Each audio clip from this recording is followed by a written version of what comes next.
नमस्कार साथियों, आइए अब देखते हैं हम चैप्टर 1.1 का क्वेश्चन नंबर 2।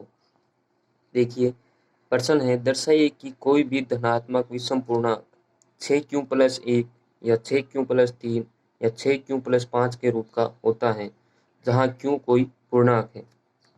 देखिए, इसको अब हम कैसे सोल्व करते हैं।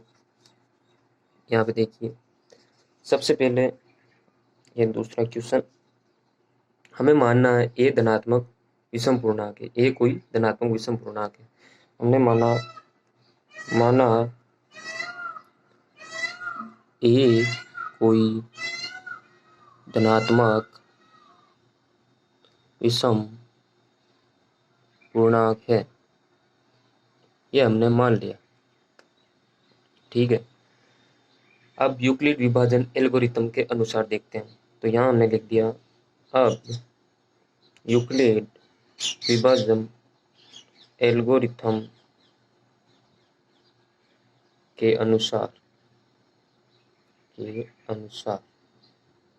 यूक्लिड विभाजन एल्गोरिथम क्या है, ये हमने पिछले वीडियो में पढ़ा था। वो है a = bq + r, जहाँ r b से छोटा तथा 0 से बड़ा या बराबर होता है। हमें यहाँ b बराबर दे रखा है 6, हमें यहाँ b बराबर दिया है 6। तो हम क्या करेंगे, इसमें r को मानेंगे 0 से लेकर, r का मान 0, 1, 2, 3, 4 और 5, इससे एक कम तक हमें मानना है। अब देखिए, r बराबर 0 रखने पर तो समीकरण क्या बनेगा, a बराबर bq + 0। ठीक है, फिर r बराबर 1 रखने पर a बराबर होगा, यहाँ b का मान 6 है हमारे पास, तो यहाँ होगा 6q + 1। ये समीकरण 1, ये समीकरण नंबर 2। उसके बाद में r बराबर 2 रखने पर क्या होगा, a बराबर 6q + 2, समीकरण नंबर 3। r बराबर 3 रखने पर a बराबर 6q + 3, ये समीकरण नंबर 4। फिर r बराबर 4 रखने पर a बराबर 6q + 4, ये समीकरण नंबर 5। फिर r बराबर 5 रखने पर a बराबर 6q + 5, समीकरण नंबर 6। अतः अब हम देखते हैं इस r बराबर, यहाँ हम देखेंगे कि जो हमारे समपूर्णांक हैं, प्रश्न में दे रखा है समपूर्णांक, यहाँ से समपूर्णांक बराबर हो जाएगा 6q + 0, 6q + 2 और 6q + 4, ये हो गए हमारे समपूर्णांक। उसके बाद में विषम पूर्णांक, ये हो गए विषम पूर्णांक। यहाँ पे विषम पूर्णांक कौन से होंगे, 6q + 1, 6q + 3 और 6q + 5, ये हो गए हमारे विषम पूर्णांक। ये हो गया आपके इस प्रश्न का आंसर। देखिए, यहाँ हमने क्या किया, प्रश्न में दे रखा है 6q + 1, 3 और 5 के रूप का हमें याद करना है। तो हमने r बराबर सबसे पहले 0 रख के समीकरण में 0 रखना है, उसके बाद में r बराबर 1 रख के समीकरण बना लिया, फिर 2, 3, 4 और 5 ऐसे करके सभी हमने समीकरण बना लिए। उसके बाद में इनमें से जो समपूर्णांक है उनको हमने अलग लिख दिया, जैसे 6q + 0, 6q + 2 और 6q + 4, ये हमारे हो गए समपूर्णांक। और ऐसे ही विषम पूर्णांक हो गए 6q + 1, 6q + 3 और 6q + 5। फिर देखिए अगला क्वेश्चन 3 नंबर। उसके बाद में देखिए अगला क्वेश्चन 3 नंबर। तीसरा क्वेश्चन है, किसी परेड में 616 सदस्यों वाली एक सेना आर्मी की टुकड़ी को 32 सदस्यों वाले एक आर्मी बैंड के पीछे मार्च करना है। दोनों समूहों को समान संख्या वाले स्तंभों में मार्च करना है। उन स्तंभों की अधिकतम आ गया, इसका मतलब हमें क्या याद करना है, हमें HCF याद करना है। अधिकतम संख्या क्या है जिसमें में वे मार्च कर सकते हैं। देखिए इसका आंसर हम याद करते हैं। सर्वप्रथम हम लिखेंगे यूक्लिड विभाजन एल्गोरिथम से, यूक्लिड विभाजन एल्गोरिथम से ये हम जानते हैं ए बराबर होता है बी क्यू प्लस आर। उसके बाद में देखिए यहाँ पे प्रश्न में हमें ए बराबर दे रखा है 616 और बी बराबर है 32। ये मान हमें यहाँ रखना है। तो 616 बराबर 32, 616 में भाग देना है 32 का। यहाँ पे साइड में आप रफ काम कर सकते हैं। 32 का भाग देना है 616। 61 में भाग गया एक बार, आए 32, इसमें से 32 गए, पीछे बचे 29। फिर अगली संख्या उतारी 6। 296 में 32 का भाग जाएगा 9 बार और आएंगे 288। इसमें से ये घटाए तो यहाँ बचे 8। अब जितनी बार इसमें भाग गया उसको ये 32 इंटू 19 और पीछे जो शेष पर बचा है वो प्लस में लिखना हमें 8। अब वापस 8 का भाग देना है हमें 32 में और इनमें से बी का मान है वो होगी सबसे बड़ी संख्या, वो हो गई 32 बराबर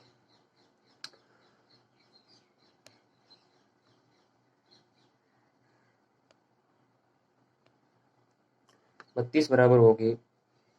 फिर 8 का भाग देंगे हम 32 में।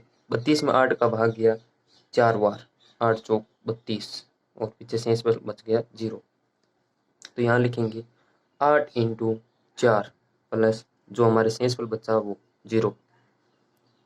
शेष पर हमारे 0 आ गया है, अतः हमें HCF, ये बी का मान है, ये हमेशा HCF होता है, अतः HCF 616 और 32 का HCF आ गया हमारे पास 8।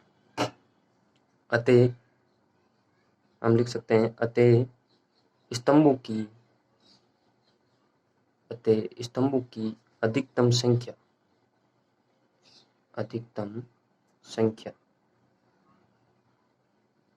कितनी होगी, यह होगी 8।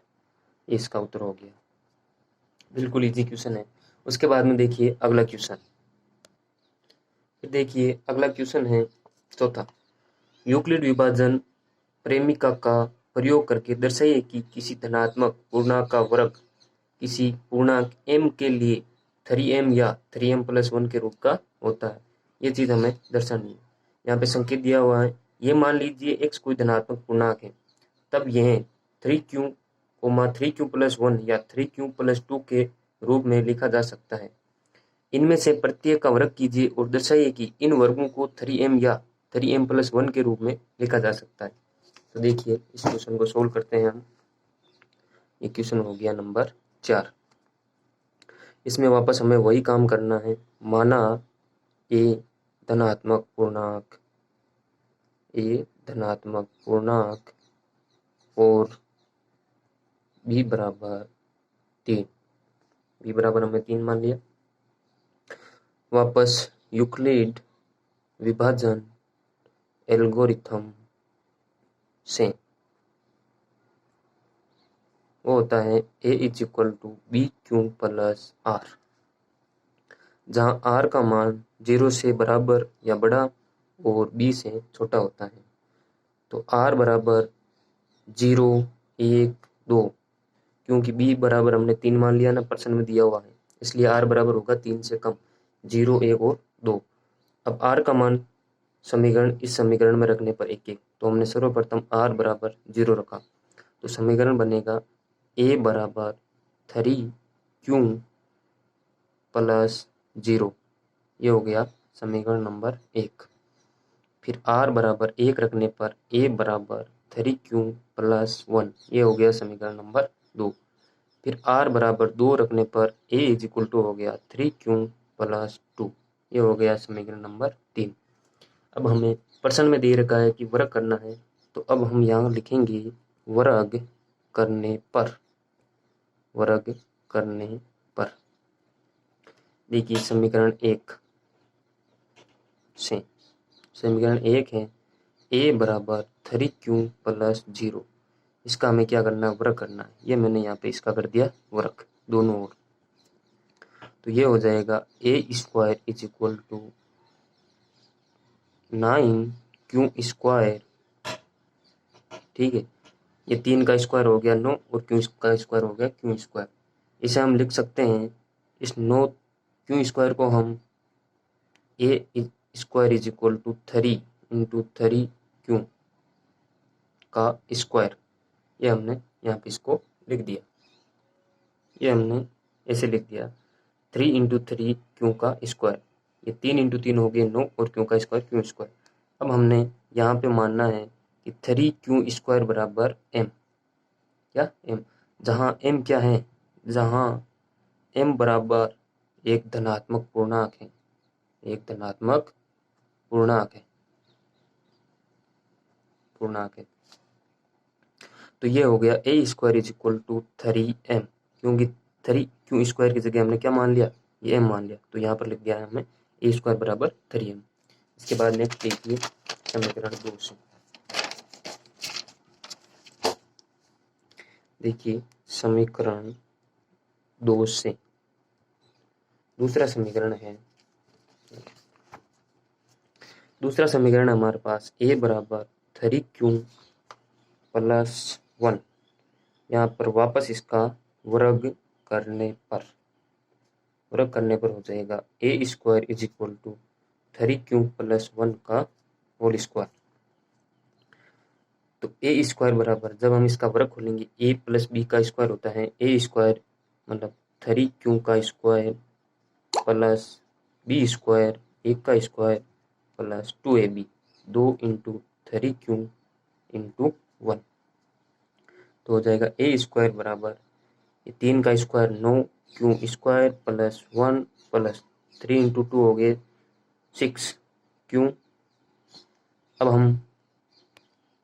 अब हम इसे सरल रूप में लिख देते हैं, a square is equal to 9q square plus 6q plus 1। अब इन दोनों से हमें 3 चाहिए, हमें प्रश्न में 3 दे रखा है इसलिए हमें 3 चाहिए। तो हम क्या करेंगे, यहाँ से 3 कॉमन ले लेंगे। ये मैंने 3 बाहर ले लिया, तो यहाँ बच गए 3q स्क्वायर प्लस 2q और ये बाहर प्लस 1। यहाँ हमने मानना है कि 3q square plus 2q is equal to, हमने ये m मान लिया है, जो क्या है, एक धनात्मक पूर्णांक है। तो यहाँ से समीकरण क्या बन जाएगा, ए स्क्वायर बराबर 3 और ये 3q स्क्वायर प्लस 2q की जगह हमने क्या मान लिया, m मान लिया। तो बन जाएगा 3m प्लस 1। ठीक है, फिर अगला है समीकरण नंबर 3 से, ये 2 हो गया। फिर समीकरण नंबर 3 से समीकरण तीसरा है, a बराबर 3q प्लस 2। हमें यहाँ पे क्या करना है, वर्ग। तो यहाँ लिख देंगे हम वर्ग करने पर हो जाएगा a square is equal to 3q plus 2 का होल स्क्वायर। तो ए स्क्वायर बराबर हो जाएगा 9q square plus 12q plus 2 का स्क्वायर 4 होता है। तो हम इसे 3 प्लस 1 लिख सकते हैं, ताकि हम इसमें से 3 कॉमन बाहर ले सकते हैं।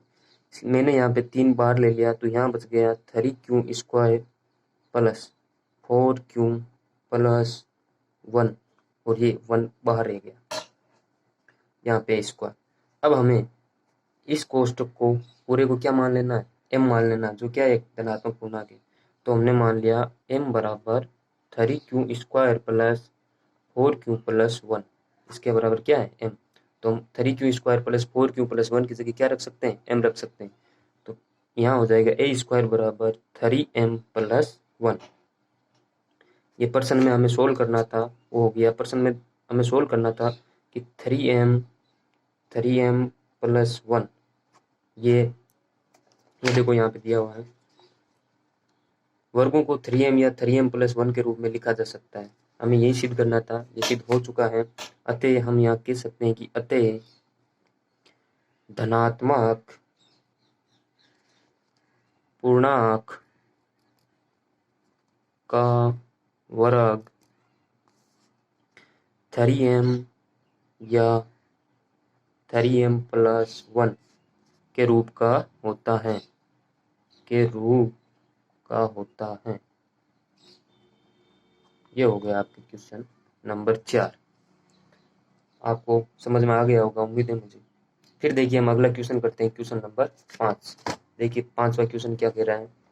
5वां क्वेश्चन है, यूक्लिड विभाजन प्रेमिका का प्रयोग करके दर्शाइए कि किसी धनात्मक पूर्णांक का घन, यहाँ पे चौथे में हमें वर्ग करना था और यहाँ पे दे दिया घन, घन 9m 9m+1 या 9m+8 के रूट का होता है।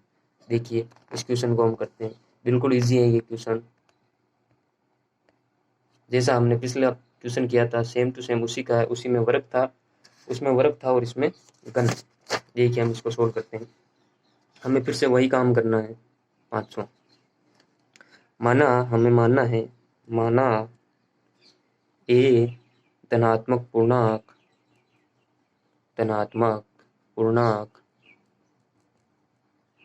और बी बराबर दे रखा है 3। बी बराबर हमें 3 रखना है। देखिए यहाँ पे हमने बी बराबर 3 क्यों रखा, क्योंकि 9 के अंदर 3 आता है। 9 के अंदर क्या आता है, 3 का भाग जाता है ना 9 के अंदर, इसलिए हमने यहाँ पे बी बराबर रखा है 3। तो देखिए फिर यूक्लिड विभाजन एल्गोरिथम से वो होता है a = b³ + r, जहाँ r का मान 0 के बराबर या 0 से बड़ा जबकि b से छोटा होता है। यहाँ r बराबर होगा 0, 1, 2, क्योंकि यहाँ हमने b बराबर 3 रखा है तो उससे 1 कम लेना हमें r बराबर। तो हम r बराबर सर्वप्रथम r बराबर रखेंगे 0, तो समीकरण बनेगा a बराबर 3q + 0। ये हो गया समीकरण नंबर 1। फिर हम रखेंगे r बराबर 1, तो a बराबर हो जाएगा 3q + 1। ये हो गया समीकरण नंबर 2। फिर r बराबर रखेंगे 3, r बराबर रखेंगे 2, तो हो जाएगा a बराबर 3q + 2। ये हो गया समीकरण नंबर 3। फिर देखिए पिछले क्वेश्चन में हमने वर्ग किया था, क्योंकि प्रश्न में वर्ग दे रखा था, और अब की बार हमें करना है घन। तो हम लिखेंगे यहाँ पर घन करने पर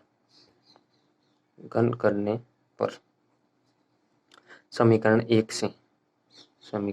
1 से पहला समीकरण है a बराबर 3q + 0। हमें इसका क्या करना है, घन। ये मैंने कर दिया, घन का 3 लगा दिया। तो यहाँ हो जाएगा a³ = ये 3 का क्यूब हो गया 27, और ये क्यूब। प्रश्न में हमें 9 के रूप में अंक लाना है, इसलिए हम यहाँ से क्या करेंगे, 9 को बाहर ले लेंगे। 9 × 3 क्यू की घात 3। ये देखो 9 × 3 9 3 27 हो गए, और क्यू की घात 3 ये वापस यही हो गया। ये हमने 9 क्यों लिया, क्योंकि हमें यहाँ पे 9 के रूप में लाना है, क्वेश्चन में दे रखा है। और हम यहाँ पे क्या मान लेंगे, ये m बराबर हम मान लेंगे 3q की घात 3, जहाँ m क्या है, एक पूर्णांक संख्या है। तो a³ यहाँ हो जाएगा a³ बराबर 9m। ठीक है। फिर अगला समीकरण नंबर 2 से, समीकरण 2 है a बराबर 3q + 1। हमें यहाँ पे वर्ग क्यूब करना है, तो हमने लगा दी घात 3, ये लिख दिया 3। फिर देखिए ये फॉर्मूला बन गया a + b का क्यूब। तो a + b का क्यूब क्या होता है, देखो a + b का क्यूब होता है a³ + 3a² b + 3ab² + b³ से। ये फॉर्मूला आपको याद होने चाहिए, ये आपने क्लास 9th 8th में पढ़ रखे हैं। देखिए अब हम इस कोष्टक को खोल लेते हैं। a³ बराबर हो जाएगा a का क्यूब 3 का क्यूब, ये हमने लिख दिया 3q का क्यूब + 3q का स्क्वायर × 1 + 3q × 1 का स्क्वायर + 1 की घात 3। उसके बाद में देखिए 3 का क्यूब हो गया 27q की घात 3 + 27, 3 का स्क्वायर हो गया 9 × 3 हो गए 27, 27q स्क्वायर + 3 × 3 हो गए 9, ये हो गए 9, मैंने लिख दिया 9q + a का क्यूब 1। फिर देखिए इन सब में 9 कॉमन है और हमें 9 ही चाहिए, तो यहाँ से हम 9 कॉमन ले लेंगे। तो यहाँ क्या रह जाएगा, यहाँ बचेगा 3 की घात 3 प्लस 3 क्यू² प्लस यहाँ से 9 बाहर आ गया तो पीछे बच गया क्यू, ये क्यू, और कोष्टक बंद प्लस का 1। यहाँ हमने मान लिया m बराबर, इस पूरे कोष्टक को हमने पूर्णांक धनात्मक पूर्णांक मान लिया है, जहाँ m बराबर 3 की घात 3 प्लस 3 प्लस क्यू है। ठीक है, देखिए अब a³ बराबर ये 9 और इस पूरे कोष्टक को हमने m मान लिया, तो यहाँ लिख देंगे 9m और प्लस का आगे है 1। ठीक है, ये हो गया। फिर देखिए समीकरण नंबर 3 से, समीकरण 3 से ये 2 समीकरण हमने सोल्व कर लिए हैं। अब तीसरा समीकरण है, देखिए तीसरा समीकरण है a बराबर 3q प्लस 2। यहाँ पे हमने करना है घन, ये मैंने कर दिया घन दोनों साइड। ठीक है, तो देखिए फिर वापस से वही फॉर्मूला बन जाएगा a प्लस बी का क्यूब। फिर से हमें वही वैसे ही सोल्व करना है, तो यहाँ हो जाएगा a³ बराबर, वो फॉर्मूला आपको याद होना चाहिए, इसका फॉर्मूला जाएगा, ये हो जाएगा 27q की घात 3 plus 54q² plus 36q plus 8। यहाँ से हमने 9 बार ले लेने, यहाँ तीनों में 9 कॉमन है, यहाँ से हमने 9 उभयनिष्ठ ले लिए, तो यहाँ रह जाएगा 3q की घात 3 प्लस 6q² प्लस 4q और ये प्लस के 8। ठीक है, यहाँ इस पूरे कोष्टक को हमें क्या मानना है, m मानना है, एक धनात्मक पूर्णांक मानना है, तो यहाँ हम लिख देंगे माना m बराबर 3q की घात 3 प्लस 6q² प्लस 4q। अब इस पूरे कोष्टक की जगह हमें क्या लिखना है, m लिखना है, तो यहाँ हो जाएगा a³ बराबर 9